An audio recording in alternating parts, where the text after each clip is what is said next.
Hello. Can you all hear me? And I the luckiest girl to get opening this. Woo! Right? I couldn't be in a better place right now. I don't want to be in Lanzarote on a beach. I want to be here with women, right? Because women are awesome. And I want to teach you some of, unfortunately, what I've had to learn down through the years. And I want you taking it away because we are not here for fun, ladies. We're here to learn, right? So I will be asking you to take notes when I get into my technical slides. And I want you to take away and practice what I'm telling you. Because we can change the world if we change ourselves. So, Breda McCaig from Monaghan, mad into emotional intelligence and mind mastery. If you haven't heard of mind mastery, I want you into Instagram right now, hashtag mind mastery, search it and follow it. Right, so start learning with me. So, there's two bits to this talk today for you. I'm going to do a story first, and then we're going into the technical bit. Once upon a time, there was a 17-year-old girl who got a phone call from another 17-year-old girl. And the question was, do you want to go to this thing that girls were never allowed into? So the answer was, yes. What? Why are we not allowed in somewhere? That girl found herself standing in a military army barracks because she didn't know what she was agreeing to at the time. But she was one of 3 17-year-old girls there, and the rest of the army barracks were men, mostly older. Lovely guys, but thought they were doing her a favour by telling her, you know what, girls should never really have been allowed into the army. You're too small, you're too weak, you won't be able to carry the mortars. So she did what every 17-year-old respecting girl does, she dug in.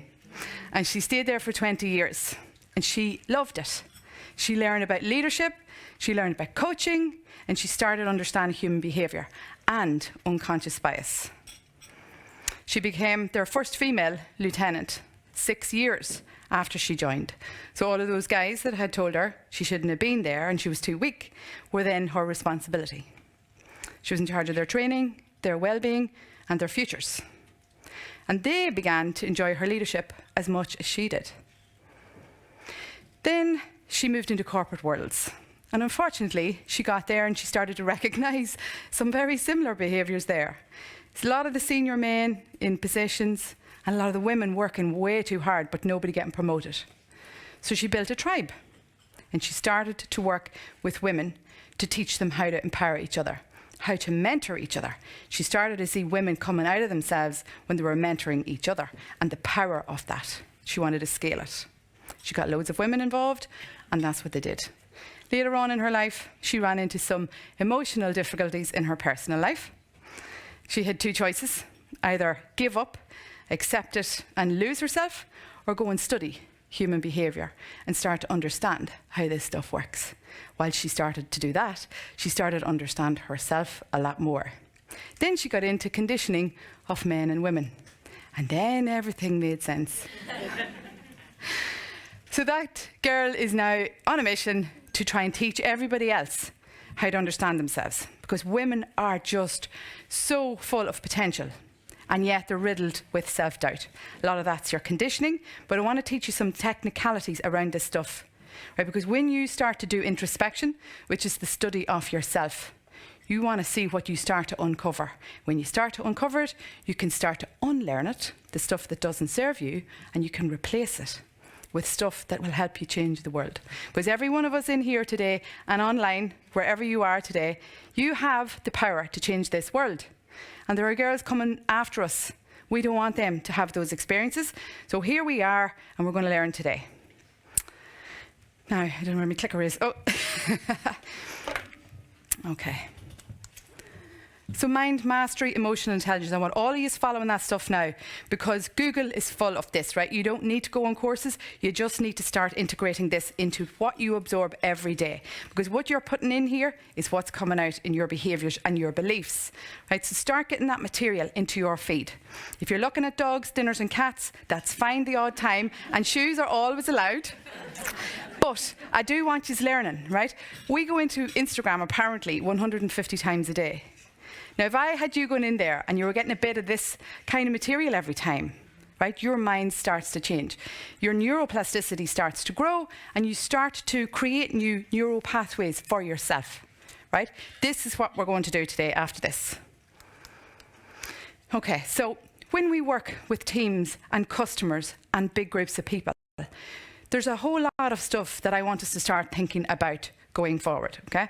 So every one of us in this room, let's just take this room and those of you that are online as well, every one of us are at different level and have different levels of emotional intelligence.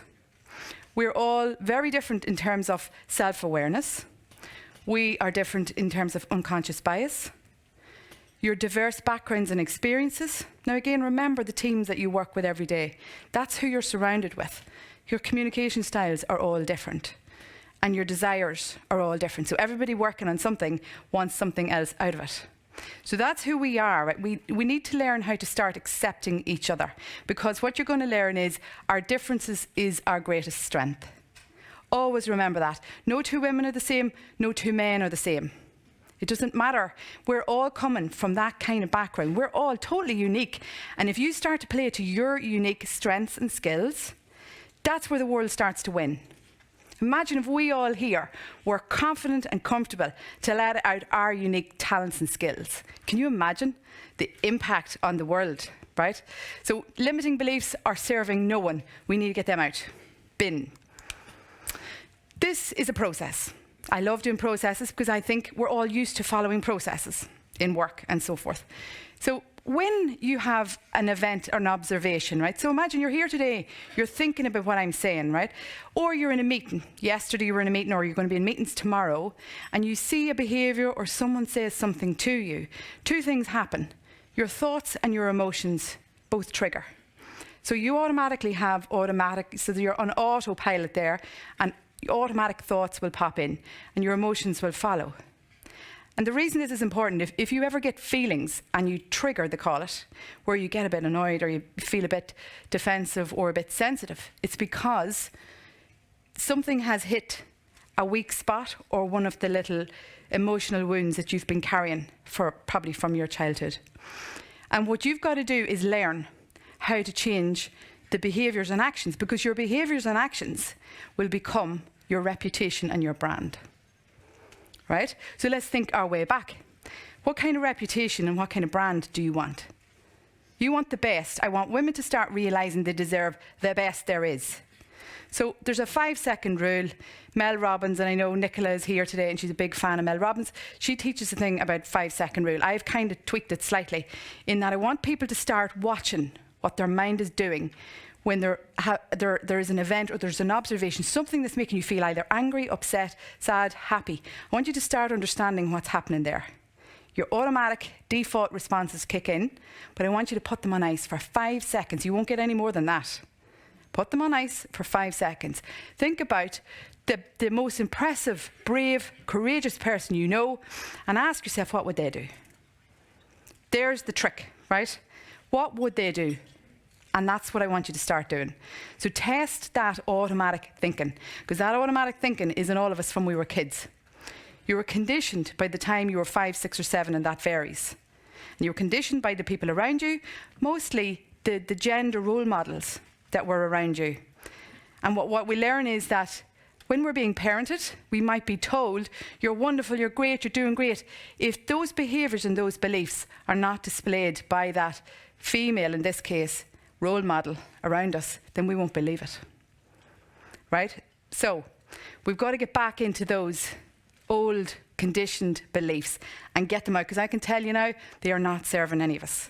Fears are keeping us stuck. And fears were great when we were in a cave, primitive, 3 million years ago, because we needed to be afraid because it kept us alive. But I can tell you now, from all the coaching I do with people, men and women, fears are keeping people stuck. I want your fears in the bin. To get them in the bin, you've got to be able to spot them. So when you're thinking, you need to break down your thought process and see where is there fear in there that's driving your decisions. All right, now do the perception test. You have 5 seconds, put your thoughts on ice before you give your outcomes, results or behaviours. I want you thinking, think of the people who really impress you around the world, right? I want you to think global. I'm thinking, what would she do? What would he do? And I want you starting to practice that way of thinking. It's all practice. Right, so this is the way I describe a conscious and a subconscious mind, because it's nice and easy for us because it's in a computer format, because this can get complicated, and I think the easier we make it, the more we can pick it all up and we can teach others. Because if I'm sharing this with you, I want you sharing it with others. I want you starting to teach kids this stuff, right? Help them to understand themselves. So your subconscious mind is the grey matter. Your conscious mind is what you're using right now. So your conscious mind is working all day, it's taking in the stuff that it's trying to analyse, it's trying to do its logic, but all your answers are coming from your subconscious mind. Now the subconscious mind is the one we talked about that was conditioned when you were a kid. And in there, think about the behaviours that were around you when you were that young. And think of the role models. I'm talking about parents, I'm talking about aunties, uncles, neighbours, teachers, whatever, coaches, whoever you were around, right? You start analysing this, you start to see bits of you and bits of your thinking in all of those people, right? That's how this thing works. And that's where you've got your blueprint. So people say to me, it's just the way I am. No, it is not. It's just the way you've learned how to be. You've just learned from others. It's monkey see, monkey do. But now that we know that, we can get better beliefs in there. Beliefs that serve you, that you like yourself a lot. Right? It's all about self-care, self-love, self-worth and self-esteem. And imagine if I had all that fixed in every one of you. You go out and you just change the world. Right? That's where we need to get. So what you've picked up, imagine it's a computer, central processing unit. You remember the big box we used to have under the table? And that was where all of the stuff was actually programmed. And then we had a desktop. We had our keyboards and we had our screens.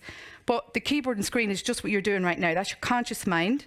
But all the answers are coming from what was conditioned in that big central processing unit. So we've got to get in there and see what kind of programming each one of us has picked up and ask yourself, is that serving me? Is that serving those around me? Answer is usually, no, not really. So what we're going to do then is work on unlearning some of the stuff that we picked up that isn't healthy and isn't productive for us, and we're going to replace.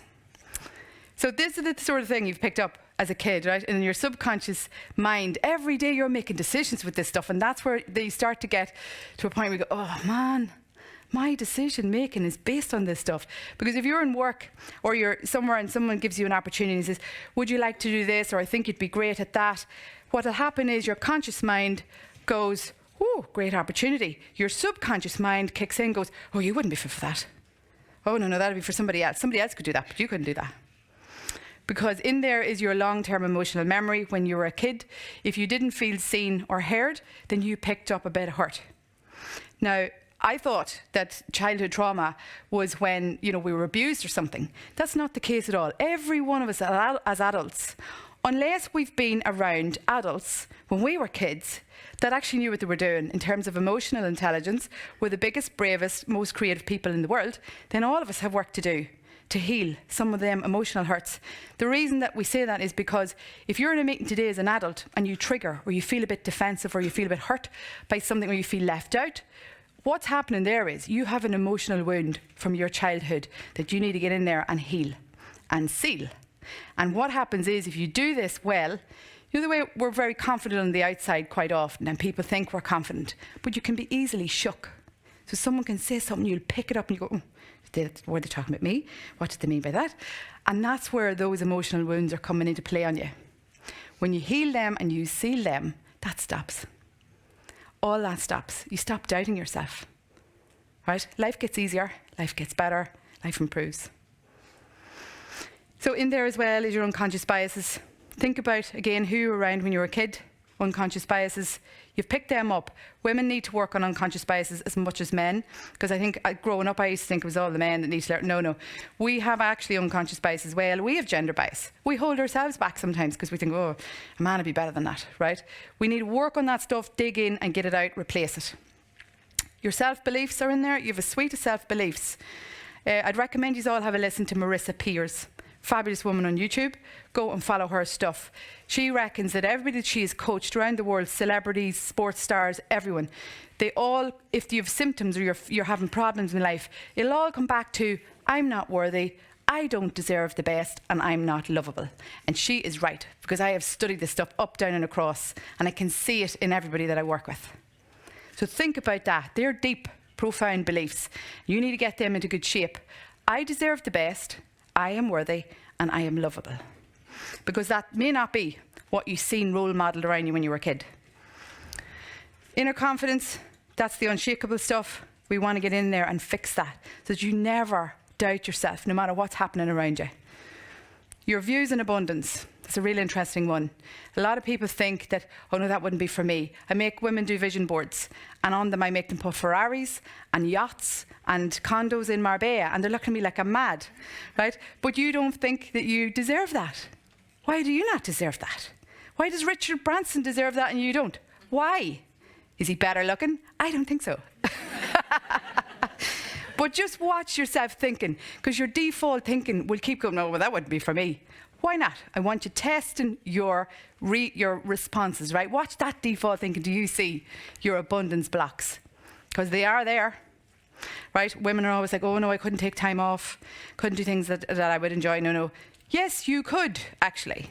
You deserve the best, right? Stop letting those limiting beliefs run your decisions and your choices. Sense of entitlement, conditioning, very different for men and women. So guys have been entitled and feel entitled to the best, women have not. Just be aware of it and watch it where it's coming up in your decisions. Core emotions, these are just a sample of some of them. There's loads of them. But anger, fear, sadness, disgust, surprise, anticipation, trust and joy, these are your best friend, right? Because if you feel one of these, of any variation, there's hundreds of them, I want you to stop and ask yourself why.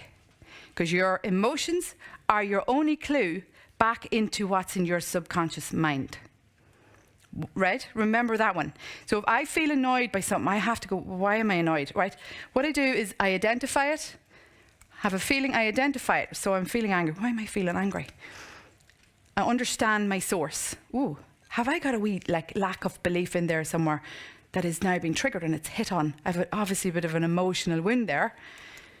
And then I express it. Right? So I need to work that through. How do you express emotions? Journaling and talking to someone who's trained to listen. Not to everybody else, because most people don't understand this stuff and you'll get a wrong steer. But journaling is just literally writing about your emotions. I have a success journal, a to-do journal, and a difficult emotions journal. And all they are is draft emails in my phone. And I add to it. How we think and what we believe becomes how we lead and influence. Right? Every one of us have worked with people or are working with people. And you know, as well as I know, that a good boss or a bad boss makes a massive impact on your entire life. Not only during the day in work, you take that stuff home.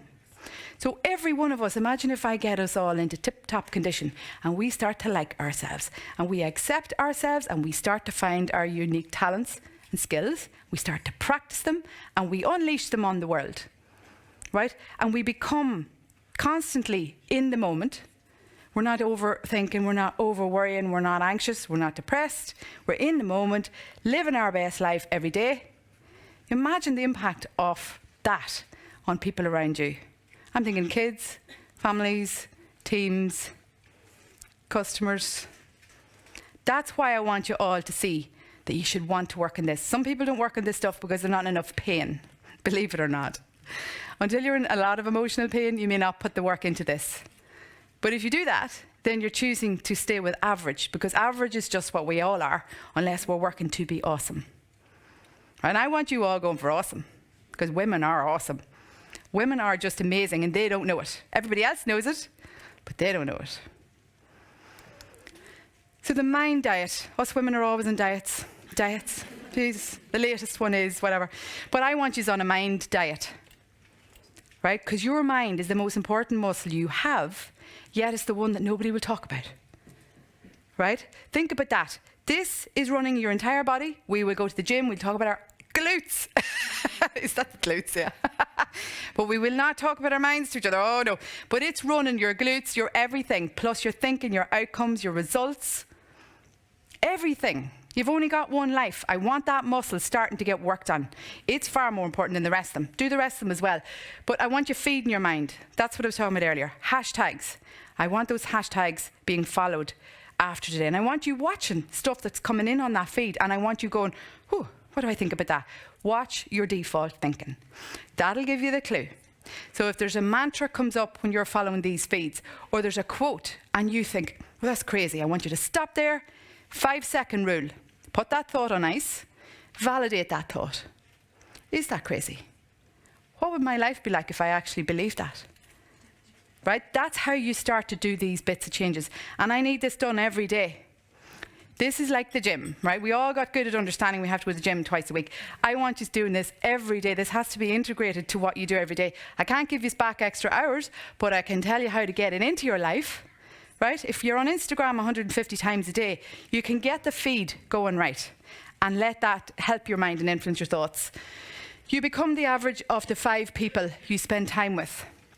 Now, if we all lived together, we would be set, girls, because this room, and I'm sure all on the Zoom, are full of ambition and are resilient women and are persistent, are hungry for things to change. But you want to be careful who you spend most of your time with, because every thought you have is being influenced by what's around you. Think about what you're taking in every day. What are you reading every day? Are you reading the headlines? What are you listening to? Lyrics. What kind of lyrics are you listening to? You watch. When you start to become aware of this stuff, you are on a diet, but it's the wrong diet for you. That's actually what's happening. Society's full of stuff that will not make you empowered, and it will not make you bust through your own limiting beliefs. So I want you starting to work on that. Vision boards, if you give your mind pictures and words, it will work it for you. Your mind is amazing. You have 86 billion brain cells. They're only waiting on you to get using them. Vision boards, pictures and words, keep feeding that mind. Get emotionally engaged with that Ferrari, that yacht and that condo in Marbella, right? And what will happen is your mind will be like a seeking missile. It'll want to find ways to make those things happen for you. If you're not doing that, then you're just coasting and your mind will just be informed and influenced by what's going on around you. So thought test is your lens swap. I want you to try that stuff. Write that down and try this stuff. Perception tests. Think of the person that you think is the most confident, successful person in the world. And you'd love to be like them, but you could never be like that. What I want you to do is start swapping what they think, how they think about things, how they see their lives. And I want you testing your thinking against theirs. You wait till you see the difference. Right? Get somebody into your head. I used a mentor when I was at this years ago myself. And it was a very confident person and was always looking at me, wondering why I was doubting myself. And I used to swap, what would he think now? Very different answers to what I was getting.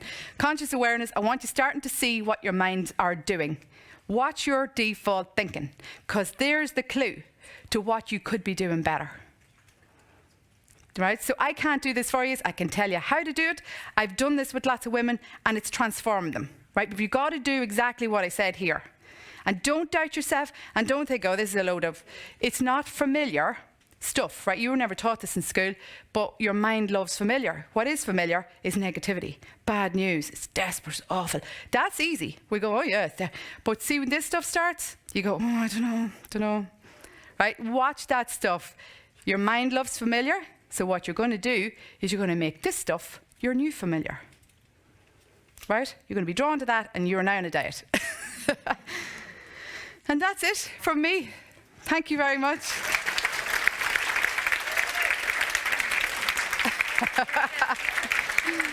You're absolutely brilliant. Have a little seat there for a second, because I want to see if there are any questions in the room. I know I've got loads myself, but I have to stop doing that, hugging the guests. And asking the hard ones, Yeah. You could easily... Are you all feeling a little nervous? Because part of plasticity is once you get up and ask the first question, you just get over it. And I could just come down into the room and pounce on somebody. Yeah. We have a little microphone. We've got a roving mic. I think we can... Great, come with me. Hands up, anybody who has... Are you all hiding, looking somewhere else? I stand at the front table, Nora? I have this ability to influence people. I just walk to the table and they look at the ground and the ceiling and don't come anywhere near us. Scare people. Well done. Hello, thank you, Margaret. That was brilliant, very inspiring. I totally agree with everything you're saying. I love all that vision board stuff and all that. My main question is, how would you deal with family members and friends that are just negative, that you don't want to necessarily cut out of your life, but you just feel like they're not really helping you, move towards... How long have we got? No names mentioned. And this is live online, so hopefully they're not logging in. Hopefully the mother-in-law's not watching, yeah. So what I would say to you there is, we all have family members that are not in this sort of zone, right? And we've got to deal with them at times, and that's still going to happen. But what you've got to do is you've got to guard that mind of yours. Now, if you think enough of your mind and you've worked on it enough and you've fed it positivity enough, you will not let anybody toxic get in there and destroy that again on you, because it's hard work. You watch. And I'm going to give you an exercise to do.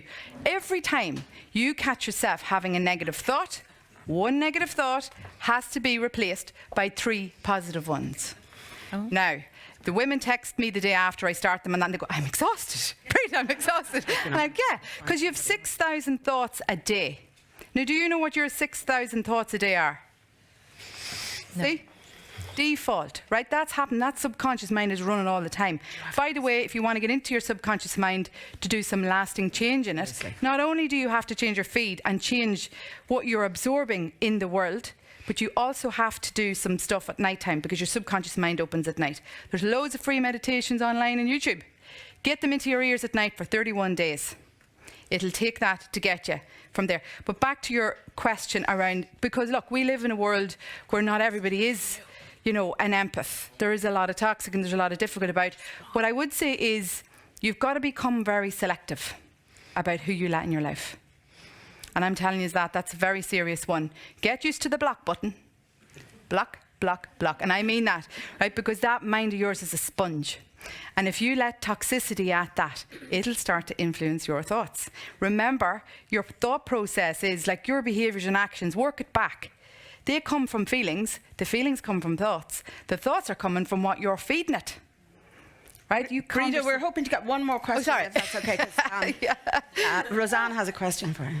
So, Breda, you gave us lots of different exercises there. So, which one, if you only had time or you know the ability to do one, which one would you say is the most effective and key? Great question. So, what I start people on is the self-talk. That's your step one, right? What you have to do is start to monitor how you talk to yourself. And people go, oh, I don't really talk to myself. Oh, yes, you do. Right? You're in the kitchen, you're putting on the kettle, you're having a conversation, but you don't know that because it's happening on default. Them thoughts are happening. I want you starting to spot them. I use the term catch yourself thinking. That is what you need to do. Where do you see? Women come back to me and they go, oh my God, I was doing the laundry and I dropped something. I was saying, oh, you're just disaster. What are you at there? Now, so see, when you do that, you've got to go back and go, I am awesome. I deserve the best. And when I'm getting all the women at, and they're laughing at me when I do it. And I want you to try it with me, right? Everybody has to say this with me. I'll say it first and you are saying it after me. I am unapologetically awesome. Awesome. I love it. Right? Now, I want you at that at home. Right? You're logging on in the morning. I want you at that. I want that stuck on a wall somewhere, and I want you practicing that. Because you know what? The mind will never know whether it's fiction or real that you're telling it. What you tell your mind, it will just take on board. And that's the brilliant thing about this, because if you start talking to it like that, it'll start to like itself. Most of your conditioning is self-loathe when you study this stuff. So I'm saying you've got to turn that round. You've got to start studying self-love. Because when you like yourself, everybody else will like you. Plus, you are treating people, you're training people how to treat you. And until you really like yourself, then you will be putting up with rubbish from people. And those people that we talked about earlier that are in our environments, those are not acceptable, right? So your mind is precious. I want it being awesome, not average. And awesome takes work. Average is easy, but awesome takes practice. And Breda, what would you say to, your 17-year-old self now? Do you ever think you would get to the stage where you'd be standing in front of a room full of women hanging off your every word? That confidence that's there now. Do you struggle at times, or do you still have to do that self-work? No, I'm good now, but that's because I've healed all of my emotional wounds that I found that I had in my childhood that I didn't know existed. But what I would say to you is, when you're 17, there was bits of you hated. I hated my voice, right? Hated my accent from Monaghan. Who wants to listen to this, right? Hated it, hated my thighs, I hated my nose. As I got older, everybody started saying to me, your legs are fabulous. They are? A man said to me one day, you have the best ankles. What? Then other people go, oh, I love listening to your voice. Right, so the message is, while we were busy hating ourselves, other people were busy admiring it. Yeah. Yeah. So what was the point of all that? Yeah. So think about that, and think about that for the younger people that you know as well. Whether you're a parent or you're an auntie or you're whatever, think about that, because that's what's going on in their heads. They're picking up that negative thing in their environments, in their schools, in their colleges. And I want you trying to do what I'm trying to do. I can't do it on my own. Right? Breda, on that note, we're just going to tell you you're awesome. You are You're fabulous. unapologetically. I love your nose, your accent, and your thighs. With those ankles. And thank you for inspiring You're us this amazing. morning. Big round of applause. Breda, Thanks, Breda. McCaig, Thank you so much. They're even chanting "I'm unapologetically awesome" Yay. online as Yes. well. You know, Don't so forget that one. You've definitely, lots of great comments coming in. Thank you. Hello to Carolyn Gaston and Deirdre there, and Emma. Okay.